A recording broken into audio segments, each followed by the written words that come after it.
ఎలా ఉన్నారు? బాగున్నారు. ఈరోజు చిన్న స్పెషల్ ఐటమ్స్ అండి.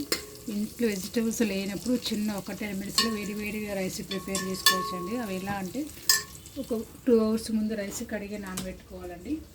తర్వాత కుక్కర్ పెట్టి అందుకు తగినంత ఆయిల్, ఆవాలు, జీలకర్ర, అల్లం పేస్టు, కొంచెం ఎండుమిర్చి, కరివేపాకు, వెల్లుల్లి, పూల ఆనియన్స్ అన్నీ కట్ చేసి ఇలా బ్రౌన్ కలర్ వచ్చేంత వరకు వేపుకోవాలండి. ఇలా వేసుకున్న బ్రౌన్ కలర్ అందులో కొంచెం గరం మసాలా, పచ్చి కొబ్బరి, లవంగాలు, చెక్కలన్నీ ఇలా మిక్సీ పెట్టి పేస్ట్ వేసుకోవాలండి. ఇట్లా పౌడర్ టైప్లో వేసుకోవాలండి.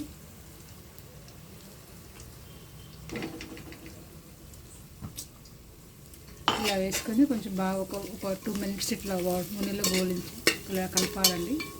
ఇలా కలిపాక తగినంత సాల్ట్, అంటే మీ ఇష్టం అండి, మీ రుచికి సరిపడంత సాల్ట్ వేసుకోండి.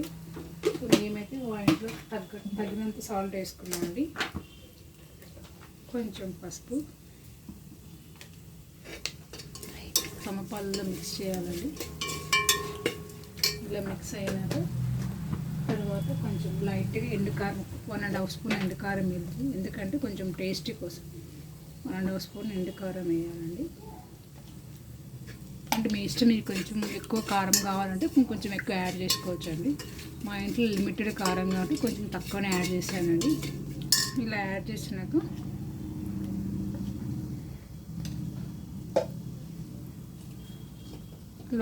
ఒక్క నిమిషం ఇలా మొత్తం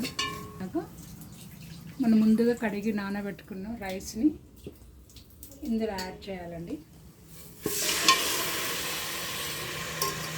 ఇందులో యాడ్ చేసి మొత్తం ఇలా మిక్స్ చేసి ఒక 1 మినిట్ ఇలాగే కొంచెం సేపు ఉంచాలండి.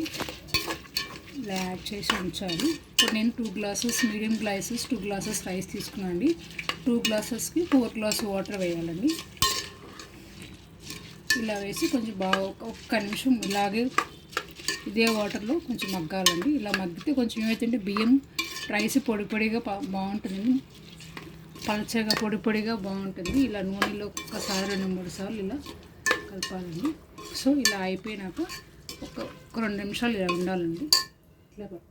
ఇలా ఒక 2 నిమిషాలు అయినాక 2 గ్లాస్ రైస్కి 4 గ్లాస్ వాటర్ యాడ్ చేస్తున్నానండి. సో మొత్తం ఇలా వాటర్ యాడ్ చేయాలి.